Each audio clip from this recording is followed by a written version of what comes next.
کیا کوئی سمجھ سکتا تھا؟ اسرائیل نے اپنے پوری قوم کو بتایا ہوا تھا کہ کوئی ہمارے آئرن ڈوم کو اور کوئی ہمارے ڈیفنس کو چیرتا ہوا نہیں نکل سکتا ہے، اور آپ حفاظت میں وہ بیچارے 23 گھنٹے اوپر نیچے گھر میں بنکروں میں جاتے رہے۔ 5 لاکھ کے قریب اسرائیلی نکل چکے ہیں اسرائیل سے کہ بھائی ہم واپس جاتے ہیں۔ تو اب آ جاتے ہیں اس بات پر، اور بات صرف اتنی سی ہے کہ اس جنگ نے کافی کچھ سکھلایا ہے۔ گارنٹی کون دے گا؟ سب سے بڑی بات تو یہ ہے کہ اب امریکہ 10 دفعہ سوچ کے آئے گا اگر کچھ آیا اس میں۔ دوسری چیز گارنٹی کا طریقہ کار ہے۔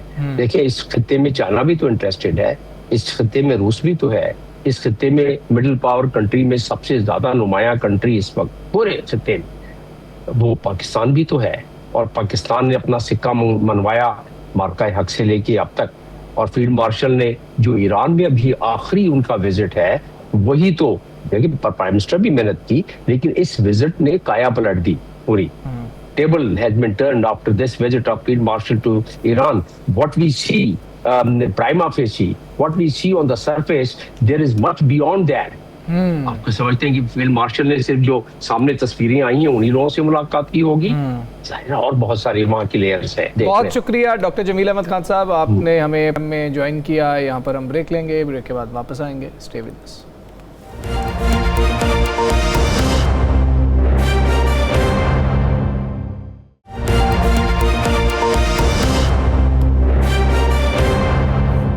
ویلکم بیک جی۔ بین الاقوامی جو صورتحال ہے اس حوالے سے بھی اور جو ملکی سیاسی صورتحال ہے اس حوالے سے بھی ہم بات کریں گے۔ ہمیں جوائن کیا ہے سینئر سیاستدان محمد علی درانی صاحب۔ درانی صاحب السلام علیکم، بہت شکریہ آپ کا۔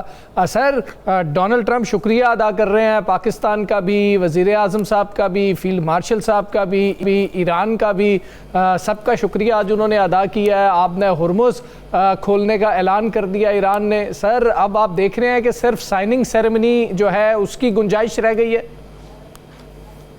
بسم اللہ الرحمن الرحیم۔ اس موقع کے اوپر تو مجھے وہ واقعات نظر آ رہے ہیں جب ہماری کوئی ٹیم بڑے مشکل حالات میں میچ جیت لیتی تھی تو وہ میدان میں سجدے میں گر پڑتی تھی کہ اللہ کا شکر ادا کرے۔ میں سمجھتا ہوں کہ اس ساری سچویشن میں جو پاکستان کو، پاکستان کے عوام کو، پاکستان کی ڈپلومیسی کو، پاکستان کی افواج کو جو خراج تحسین دنیا بھر سے مل رہا ہے، تو اس کا تو پہلا تقاضا تو یہی بنتا ہے کہ پوری قوم اس کے لیے اپنے رب کا شکر ادا کرے اور سجدے میں گر کرے۔ ہم نے بڑے عرصے سے کوئی عزت کے لمحات نہیں دیکھے تھے اپنے ملک کے لیے، تو اب کم از کم سرحدوں کے باہر سے جو عزت ہمیں اللہ تعالیٰ اور قدرت دلا رہی ہے تو اس کے اوپر تو ہم یقیناً شکر گزار ہیں، اور اللہ کرے یہ جو عزت ہے یہ ہماری قوم تک بھی منتقل ہو جائے، اور انشاءاللہ ہوگی، اور اسی کی توقع کے ساتھ ہم چل رہے ہیں۔ باقی یہ سب کچھ جو اس وقت ہو رہا ہے اس میں میں تو یہ سمجھتا ہوں کہ دنیا بھر کے عوام، دنیا میں بسنے والا ایک فرد جو ہے وہ اس سے متاثر ہو رہا تھا اس ساری سچویشن سے، اور یہ وہ سچویشن تھی جس کو جاری رکھنے کا کسی کو بھی کوئی فائدہ نہیں تھا، نہ امریکہ کو نہ ایران کو۔ اور اس ساری سچویشن سے نکلنے کے ساتھ ہی جس طرح سے اگر دنیا ایک بہتری کے ماحول میں جائے گی اور ایک مشکل سے نکلے گی، ذہنی تناؤ کے ساتھ ساتھ جو معاشی تناؤ پوری دنیا کے اندر پیدا ہو گیا تھا اس سے بھی جب نکلے گی تو یقیناً میرا خیال ہے کہ دنیا ایک بہتر جگہ بنے گی اس وقت تک جب تک کہ کوئی نیا مہم جو نہیں آ جاتا۔ تو اس لیے یہ ایک خوشائن بات ہے، اور اس کے اندر پاکستان کا ایک رول ہونا، پاکستان کی افواج کا ایک رول ہونا، پاکستان کے فورن آفس کا ایک رول ہونا، یہ میں سمجھتا ہوں کہ یہ اللہ تعالیٰ کا خصوصی کرم ہے ہمارے اوپر، اس کے لیے جتنا بھی شکر ادا کیا جائے کم ہے۔ میں تو بعض اوقات اکیلے میں بیٹھ کے سوچتا ہوں تو میرے پاس شکر کے لیے آنسو کے علاوہ کچھ نہیں ہوتا، کیونکہ ہم نے بہت ذلتیں اٹھائی ہیں اس دنیا میں۔ اچھا درانی صاحب، ٹرمپ صاحب اگر پاکستان آ جاتے ہیں اور دیگر ممالک کے سربراہان بھی آ جاتے ہیں اور جو پاکستان کے لیے ایک فتح ہوتی ہے اور الحمدللہ رب العالمین بہت بڑا ہوتا ہے، تو کیا اس دوران میں غزہ کا مسئلہ بھی حل ہو سکتا ہے؟ لیکن اس پورے سارے سینیریو میں کسی جگہ بھی غزہ کا ذکر نہیں ہے، اور کشمیر جو ہماری شرح گئے اس کا بھی اس میں ذکر کیا جا سکتا ہے۔ جب تمام تنازعات حل ہو رہے ہیں تو آپ کیا سمجھتے ہیں کہ ان تنازعات کو بھی حل ہونا چاہیے؟ اور یہ موقع کیسا ہے؟ دلچسپ سوال ہے آپ کا۔ دیکھیں رانا صاحب،